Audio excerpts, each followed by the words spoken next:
श्री शिवलीला अमृत अध्याय 14. या अध्यायाच्या पठण अथवा श्रवण केल्याने अतिथी प्रसन्न होईल, गृहस्थ आश्रम धर्म उत्तम प्रकारे पार पडेल आणि शिवकृपा प्राप्ती होईल. अध्यायाला सुरुवात करूया. नैमिषारण्यामध्ये शौनकादिक ऋषी अतिशय तल्लीनतेने कथा श्रवण करत आहेत आणि कथाव्यास सूतजी महाराज त्यांना ही दिव्य कथा सांगत आहेत. षडानन कार्तिकेय आणि भगवान बाल गणेश यांच्या बाललीलांमध्ये माता पार्वती आणि भगवान शिवांचा दिवस अत्यंत आनंदाने जात होते. एकदा शिव पार्वती कैलासावर सुखसंवाद करीत असताना अचानक नारद मुनी तेथे आले. नारायण नारायण असं म्हणत त्यांनी दोघांना नमस्कार केला. तेव्हा ते म्हणाले, हे विश्वनाथा, तुमचे असंख्य भक्त मी पाहिले, परंतु कांते नगरीचा राजा श्रीयाळ त्याची शिवभक्ती काही अलौकिकच आहे. आणि तो एकटाच शिवभक्त असे नाही, तर त्याची पत्नी आणि त्याचा मुलगा सुद्धा तेवढीच तल्लीनतेने आपली सेवा करतात. दारावरती आलेल्या प्रत्येक अतिथीला ते इच्छाभोजन देतात, प्रत्येक अतिथीला संतुष्टच करतात. अशा प्रकारे राजा श्रीयाळांचे गुणगौरव करून नारद मुनी तेथून निघून गेले. भगवान शंकरांच्याही मनात आले की राजा श्रीयाळाची आपण परीक्षा घ्यावी. आणि मग काय, मग त्यांनी एका कुरूप आणि ओंगळ ब्राह्मणाचा वेश घेतला आणि मग राजा श्रेयाच्या दारात जाऊन उभे राहिले आणि आवाज दिला, हे राजन, तू मला इच्छा भोजन दे, नाहीतर मी उपाशी निघून जाईल आणि तुझे सत्व हरण होईल. अतिथीचा आवाज ऐकून श्रेयाळ राजा, चांगुणा राणी दोघेही बाहेर आले. अतिथीला नमस्कार करून आदरपूर्वक घरात आणले, त्यांची पूजा केली. आपली काय इच्छा आहे ती कृपा करून सांगावी, ते परविणे आमचे कर्तव्य आहे, असे ते म्हटले. मागेल ते देशील? बघ हं, पुन्हा माघार घ्यायची नाही. राजा श्रेयाळ म्हणाला, आज्ञा करा, लगेच त्याप्रमाणे घडेल. अतिथी वेशधारी भगवान शंकर म्हणाले, ऐक, मला भोजनासाठी नरमांस शिजून पाहिजे, परंतु ते नरमांस चोरून बाहेरून आणलेले किंवा विकत आणलेले चालणार नाही. तेव्हा ते दोघेही पती पत्नी स्वतःचे नरमांस काढून त्या अतिथीला तृप्त करण्यासाठी तयार झाले. परंतु अतिथी वेशधारी भगवान शंकर म्हणाले, हे बघा, तुम्ही पवित्र आहात, परंतु तुम्ही या जगाचे मायबाप आहात. तुम्हाला भक्षण केले तर हे अन्नछत्र कोण चालवणार? या जगाचे शाप मला भोवतील. त्यापेक्षा तुमचा जो 5 वर्षाचा कोवळा, सुंदर आणि सुसंस्कारित असा जो पुत्र आहे, त्याचे मांस मला फार आवडेल. अतिथीचे बोलणे ऐकताच दोघांच्या काळजात घाव घातल्यासारखे झाले, प्राण कंठाशी आले. तरीही त्यांनी आपले मन कष्टाने आवडले. अतिथीला दुःख दिसू न देता त्यांनी माया वाचलेले दूर सारून घाईघाईने म्हटले, चालेल, आमच्या बाळाला आम्ही तुम्हाला दिले, तो घेऊन जा. त्याचे बोलणे ऐकताच ताडकन उठून अतिथी रागाने ओरडला, हे काय लांडगा आणि वाहक दिसतो का तुम्हाला? तुमच्या मुलाला कच्चं खायला? मनात कोणतीही खंत न धरता त्याचे मांस शिजवा आणि मला जेवायला वाढा, आणि लवकर करा, मला फार भूक लागली आहे. आणि हो, आनंदाने गाणे गात त्याचं मांस शिजवा. रडत शोक करी जर तुम्ही ते वाढले तर मी जेवण करणार नाही. अन्नावरून उठून जाईल आणि तुमच्या पुण्याचा क्षय होईल. मोठ्या कष्टाने अश्रू पुसून चांगुराने बाहेर खेळण्यात दंग असलेल्या चिलया बाळाला हाक मारली. बाळा, तुझ्यासाठी अतिथी थांबले आहे, लवकर ये. आईची हाक ऐकताच बाळ क्षणात सर्व खेळ सोडून धावत आला. नमस्कार करून म्हणाला, कशाला ग बोलावले आई? आई म्हणाली, हे बघ, ते अतिथी महाराज तुझ्या मांसाचे भोजन मागतात, त्यांना तृप्त करण्यासाठी तुला बोलावले आहे. बस एवढेच आई. अगं, माझा देह मी केव्हा तर शिवाला अर्पण केला आहे. माझे मांस खाऊन जर अतिथी महाराज तृप्त झाले तर साक्षात कैलासनाथच प्रसन्न होते. आईला असं चिलया बाळ म्हणाला. सांगून बाळाला उचलून छातीशी घेतले. तशीच स्वयंपाक घरात गेली. हृदयाशी एक वार लावले, मनसोक्त चुंबने घेतली. डोळ्यातील अश्रू थांबत नव्हते. चिलयाने आईची विकल अवस्था जाणली आणि तो म्हणाला, आई, दुःख करू नकोस, मी पुन्हा तुझ्या पोटी पुत्र म्हणून जन्माला येईल. आता शोक करीत वेळ वाया घालवू नकोस. अतिथी पुन्हा तुम्हाला रागाने काहीतरी खोटू वचने बोलतील. चांगुराने मन कठोर करून चिलयाचा शिरच्छेद केला आपल्याला आता पुत्रशिमुख दिसणार नाही म्हणून मनाच्या समाधानासाठी ते शिर तिने मुद्दाम बाजूला स्वतःसाठी ठेवले. चुलयाच्या शिरातील मांस काढून शिजवून तिने स्वयंपाक केला.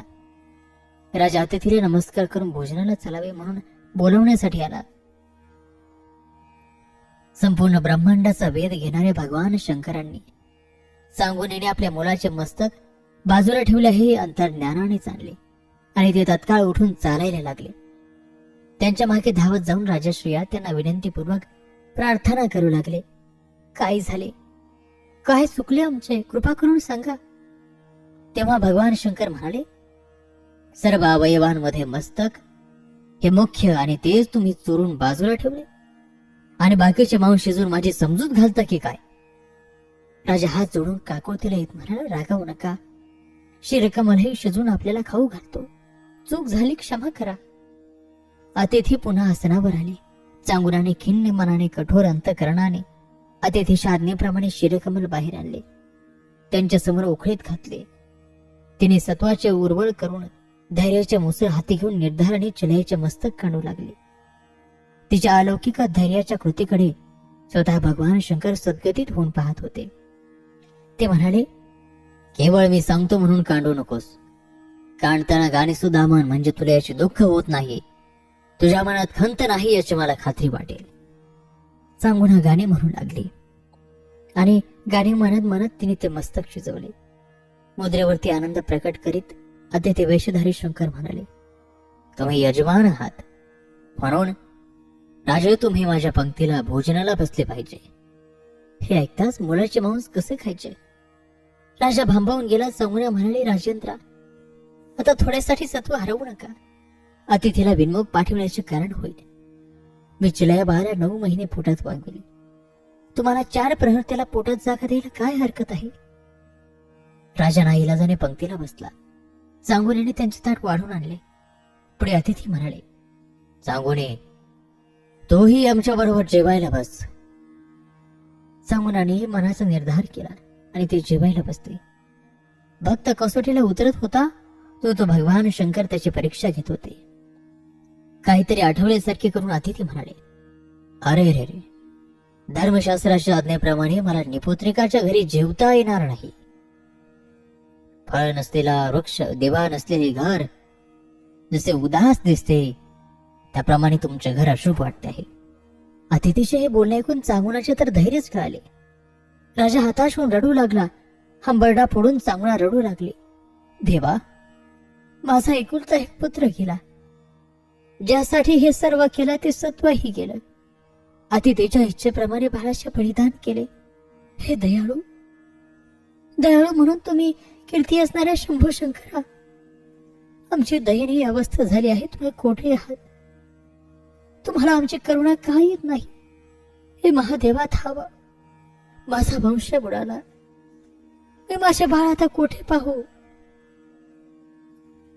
चांगुनेच्या मातृशोकाने अतिथी वेशधारी शंकर गहिवरले. त्यांच्या नेत्रातील अशुभचे थेंब आशीर्वादाप्रमाणे चांगुनेच्या मस्तकी पडले. अतिथीने शोक विवळ चांगुनेच्या मस्तकावर हात ठेवला आणि ते म्हणाले, हे पतिव्रते, सद्गुणी, धैर्यशील आणि शिवभक्त स्त्रिये, तुझी सत्वशीलता मला फार आवडली. मी तुझ्यावर प्रसन्न झालो आहे. तुला जे अत्यंत प्रिय आहे ते मागून घे. सांगुना म्हणाली, हे अतिथी देवा, तुम्ही खरोखर प्रसन्न झाला असाल तर आम्हाला निपुत्रिक म्हणतील तर तो कलंक धुवून काढावा. मला आता दुसरे काही नको. अतिथी हसून म्हणाले, बस इतकेच. मग उशीर कशाला करतेस. हाक मार तुझ्या बाळाला. चांगुना अविश्वासाच्या आणि अश्रुभरल्या नजरेने अतिथीच्या तोंडाकडे आश्चर्याने पाहत राहिली. तिला धीर देत अतिथीने पुन्हा म्हटले, अगं हाक मार ना. चुलया बाळाच्या नावाने आपल्या हाताने पुत्राचा वध केला तो परत कसा येणार. असा क्षणभर विचार तिच्या मनामध्ये आला. परंतु अतिथीच्या चेहऱ्याकडे बघून त्याच्या बोलण्यातील सामर्थ्य तिला जाणवले आणि तिने बाहेर जाऊन हाक मारली, बाळा चिलया, लवकर ये. अतिथी तुझ्याशिवाय जेवण करत नाहीत. तू कोठे आहेस. माझ्या लेकरात धावत ये आणि आमचे सत्व राख. आणि नवल घडले. सूर्याप्रमाणे तेजपुंज झालेला चिलया बाळ राजवाड्याच्या बाहेरच्या अंगणातून धावत आला. जणू काही घडलेच नव्हते. नेहमीसारखाच तो अंगणात खेळत होता. चिलयाबाळाला धावत येताना पाहून सांकुनीच्या डोळ्यावर विश्वास बसेना. हे स्वप्न आहे की सत्य याची खात्री करून घेण्यासाठी ती धावत पुढे गेली. दोन्ही हात पसरून चिलयाला कवेत घेतले आणि चिलयाच्या अंगाचा चिरपरिचित स्पर्श अनुभवताच तिला आनंदाचे भरती आले. राजा श्रेयाळही मायलेकरांची भेट पाहून भारावून गेला. चिलयासह तिघांनी अतिथीच्या पायावर मस्तक टेकवले. त्या क्षणी अतिथीचे रूप टाकून भगवान शंकर प्रकट झाले. त्यांनी चिलयाला उचलून घेतले. अतिथीच्या बदललेल्या रूपाकडे पाहताच राजा श्रेयाळ, चांगला राणी हर्ष तिरकेने वेडी झाली. देवांनी विमानातून दोघांवर पुष्पवृष्टी केली. नगरीतील लोकांनी जय जयकार केला. मंगलवाद्य वाजू लागले. चिलयाला राज्याच्या सिंहासनावर बसून मंत्र्यांना राज्यकारभार पाहावायला सांगून राजा श्रेयाळ आणि राणी चांगुना भगवान शंकरांबरोबर कैलासाला गेली आणि तिथे शिवरूप होऊन राहिले. श्रोतो, हे 14 अध्यायाचे शिवलीला अमृत म्हणजे 14 विद्यांचे सार आहे, 14 भुवनांचे सार आहे, 14 रत्नांचा प्रकाश आहे. जो या ग्रंथाचे श्रवण पठण करेल स्वतः भगवान शंकर त्याचे रक्षण करतील. त्याच्या श्रवणाने आदिव्याधी नष्ट होतात, पुत्रप्राप्ती होते, परदेशी गेलेला नातलग भेटतो, ऋणमुक्ती होते, घरी संपत्ती येते. दक्षिणेकडे तोंड करून वाचल्यास शत्रूंचा पराभव होतो. याची 100 आवर्तने केल्यास शिवभक्त पुत्र जन्माला येतो. ज्याच्या घरी हा ग्रंथ असेल तिथे पिशाच बाधा होत नाही. 3 महिने आवर्तने केल्यास सर्व संकटे नाहीशी होतात. याची भक्तिभाव धरून प्रचिती पहावी. सोमवार, शिवरात्री किंवा प्रदोष काळी या ग्रंथाची पूजा केली आणि सुचिरभूत होऊन स्वस्थपणे झोपेल तर शंकर स्वप्नात येऊन त्याला दर्शन देतील आणि ज्याचे संकट असतील त्याचा नाश करतील. श्रीधर स्वामींनी आपल्या मातापित्यांना अत्यंत नम्रपणे नमस्कार करून शके 1640 मध्ये फाल्गुन महिन्यातील पौर्णिमेला हा ग्रंथ लिहून पूर्ण केला. पंढरपूर पासून 4 योजन दूर असलेल्या नाझरे गावी राहणाऱ्या ज्या ब्रह्मानंदांची समाधी पंढरपुराला आहे ते ब्रह्मानंदाच श्रीधराचे पिता आणि सावित्री ही माता आहे. या दोघांना वंदन करून 14 अध्यायांचा शिवलीला अमृत ग्रंथ भगवान शंकरांच्या चरणी श्रीधर कवी अर्पण करीत आहेत. हा 14वा अध्याय आणि शिवलीला अमृतातील आणि याचबरोबर शिवलीला अमृत ग्रंथातील हा 14वा अध्याय या ठिकाणी समाप्त होत आहे.